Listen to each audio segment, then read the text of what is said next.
This is the book of Second Timothy, chapter 1, starting at verse 6. Wherefore I put thee in remembrance that thou stir up the gift of the Most High, which is in thee by the putting on of my hands. For the Most High have not given us the spirit of fear, but of power, and of love, and of a sound mind. First and foremost, I'd like to start this lesson off by giving all honor, praise, and infinite glory to Yahweh, Bahashem, Yahweh Shai, Bahashem, Rachaha, Quadash. Double honors to the apostles and the elders of Great Millstone that rule well. Peace, blessing, and salutation to the hopeful elect that are out there diligently pushing this word in truth and sincerity throughout the four corners of the earth. It's your brother Kazak Tazabah coming at you once again. Through the power and spirit of Yahweh Shemel Shai, Lord willing, this lesson is edifying. Now, this was on my spirit earlier this morning, on my way on the commute to work, and it just made me think, fear is not real. It's a figment of your imagination. Okay, fear is just something that it's an emotion. Okay, that we feel, that we get. Okay, when we're addressed with something that's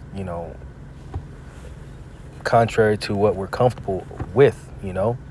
That's something that's that's out of the ordinary, if you will. All right. You putting yourself in a position or in a situation where you're not comfortable. Okay. That's all that fear is. Now, I was, I looked up, I just typed this in, fear is not real. And, I came across a few of these quotes. And one of them read, "Fear is not real. It is a product of thoughts you create. Do not misunderstand me. Danger is very real, but fear is a choice." Okay? And that's why I opened up with 2 Timothy, the first chapter, because the Most High did not give us the spirit of fear. All right? Because in all things we are to trust in Yahweh Bashim Yahweh Shai. Okay? Nothing ever in our lives, everything that happened to us, was all by way of the Lord. Okay? And in every scenario, in every situation, he always saw a way for us out of it. Okay, there was always a way out, because the first thing that pops into your mind is all the negative, all the what ifs, what happens if that happens, and it creates this fear. All right. But when it's all said and done, your level of fear doesn't even come close to what actually happened, or the outcome of it doesn't come near what you thought the worst scenario would take place, if that makes sense. I'm trying to be articulate and trying to make it make sense of it all, but you just can't. It doesn't meet that, what you thought it was. You know what I'm saying? And it was all just the thoughts. It was all just your mind, your imagination. Okay? And that's all that was. Okay, so you got people that are scared to face certain situations. People are scared to address something that's maybe bothering you in the spirit when it comes to the brotherhood, or other brothers may struggle with having fear of going out and teaching, or Hey, there's all different situations, man, you know. But the point of the matter is, you know, fear is a choice, like this quote says. Fear is a choice, right? And it's a thing of the flesh, man, because it's not of the spirit. Because what's of the spirit is, it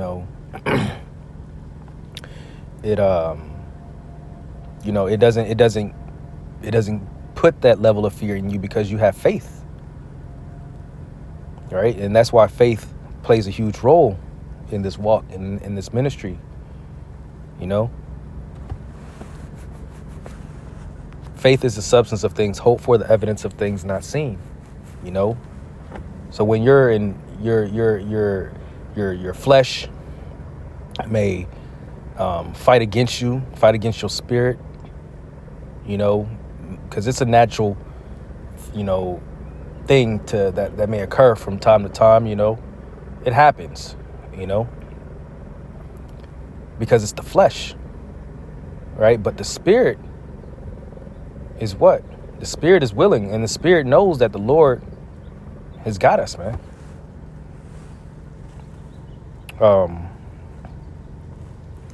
Let me get a scripture. Hold on. I'm trying to think. Yep, this is Matthew chapter 26 and verse 41. Watch and pray that ye enter not into temptation.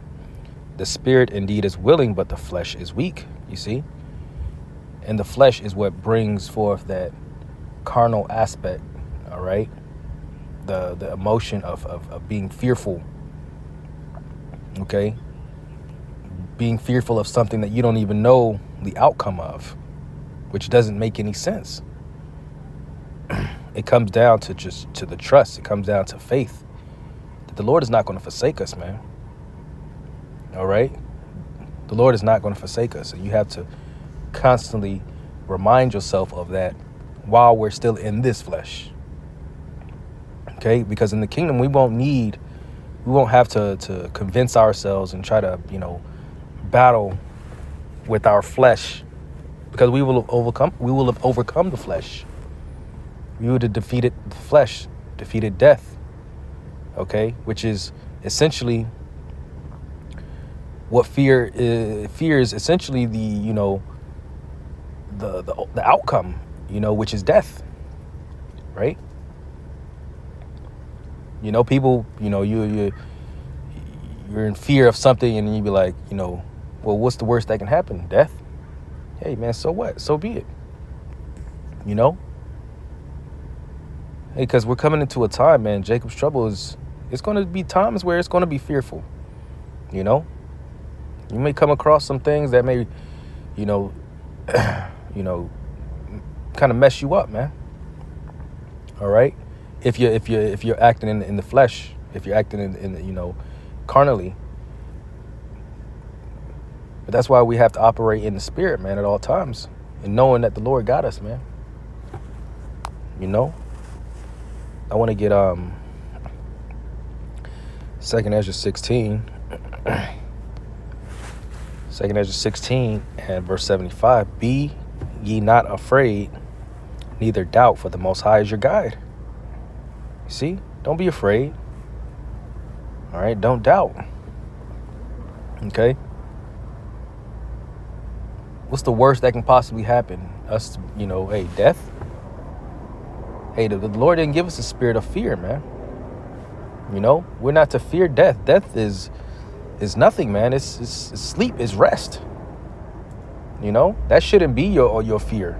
Your fear should come down to fearing Yahweh B'Shem Yahushai. That's what your fear should be, not death.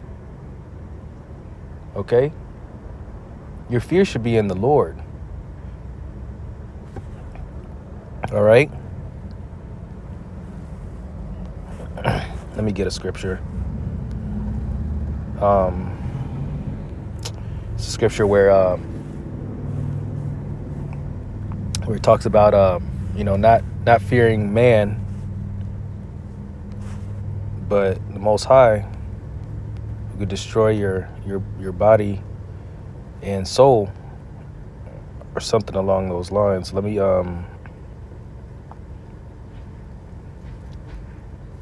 Oh man.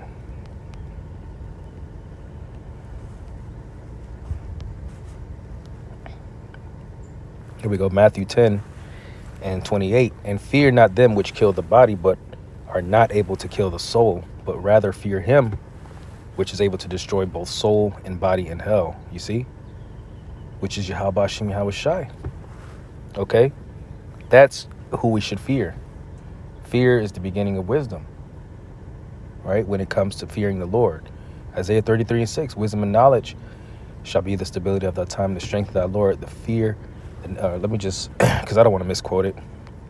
I say it so often, but it says in wisdom and knowledge, Isaiah 33:6, and wisdom and knowledge shall be the stability of thy time and strength of salvation. The fear of the Lord is his treasure. So that's who we fear. We don't fear nothing else, man. Okay? And you shouldn't. All right? Because once, like I said, man, it's something of the flesh. It's your imagination. It's your own emotions. Right? Romans chapter 8. I'll start at verse 12. Therefore, brethren, we are debtors not to the flesh, to live after the flesh. For if ye live after the flesh, ye shall die. But if ye through the Spirit do mortify the deeds of your body, ye shall live. For as many as are led by the Spirit of the Most High, they are the sons of the Most High. For ye have not received the spirit of bondage again to fear, but ye have received the spirit of adoption, whereby we cry, Abba, Father. All right. You know, so hey, we don't walk in the flesh, man. Yeah, we walk in this flesh, but we don't move in the flesh, man. Okay. We have to mortify our members, man. Okay. Let's get this in verse 9. But ye are not in the flesh, but in the spirit. If so be that the spirit of the Most High dwell in you. Now, if any man have not the spirit of Mashiach, he is none of his. And if Mashiach be in you, the body is dead because of sin, but the spirit of life because of righteousness. All right. Let's get John 6. John chapter 6 and verse, start at 61. When Yahweh Shai knew him, that his disciples murmured at it, he said unto them, doth this offend you? What? And if ye shall see the Son of Man ascend up where he was before, it is the spirit that quickeneth. The flesh profiteth nothing. So your overreaction in fearing, you know, whatever situation, whatever scenario plays out, whatever the Lord puts in front of you, okay, you responding and acting in the flesh won't profit you nothing, man. Okay? That's why we have to move and operate in the spirit. That's why the saying, you know, stay ready so you don't have to get ready, which means we have to always be occupied in the spirit to the best of our abilities. All right? As much as you possibly can. It says, the words that I speak unto you, they are spirit and they are life. But there are some of you that believe not. Okay, but the point of it was verse 63. It is the spirit that quickeneth, the flesh profited nothing. The words that I speak unto you, they are spirit and they are life. You see? So having faith and trusting in the words that Yahweh Shai had spoke. Okay? Just the spirit of life. That's life in these words, man. All right? So I want to end it with going to Isaiah, the 12th chapter, verse 1. And in that day thou shalt say, O Lord, I will praise thee. Though thou wast angry with me, thine anger is turned away, and thou comfortest me. Okay? The words of the Lord comfort us, man.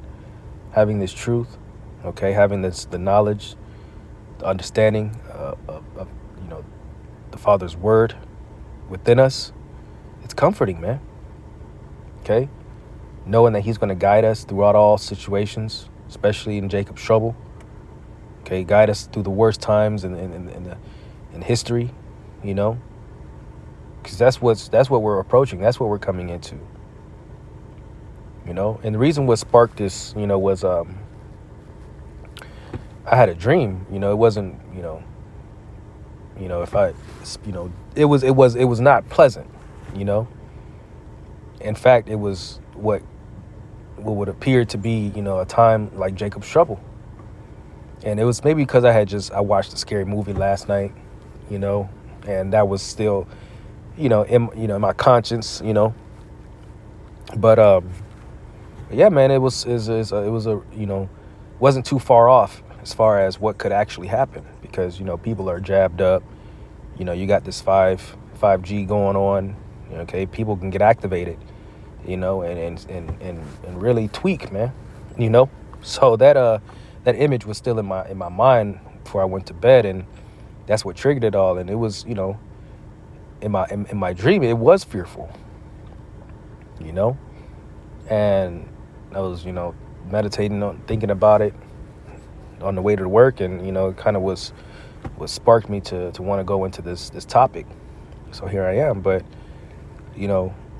but having the name of the Lord, man, having this word, man, is so comforting, man, because you can't be moved, all right, by nothing, immovable, right, steadfast, you see. And that's what this truth does. That's what this truth does, man. It gives you a solid foundation. Verse 2, Isaiah 12:2, behold, the Most High is my salvation. I will trust and not be afraid. For Yahweh Hashem Yahweh Shai is my strength and my song. He also is become my salvation. Therefore with joy shall ye draw water out of the wells of salvation. Okay? The Lord is our salvation. Okay? He's our strength. And he gets us through it all, man. We're still here. You're still alive. Okay? And you're still doing the work. You're still doing the lessons. You're still, helping out in the ministry. You're still learning. You're still growing. All right? It's because the Lord allowed that. You go back and think far enough.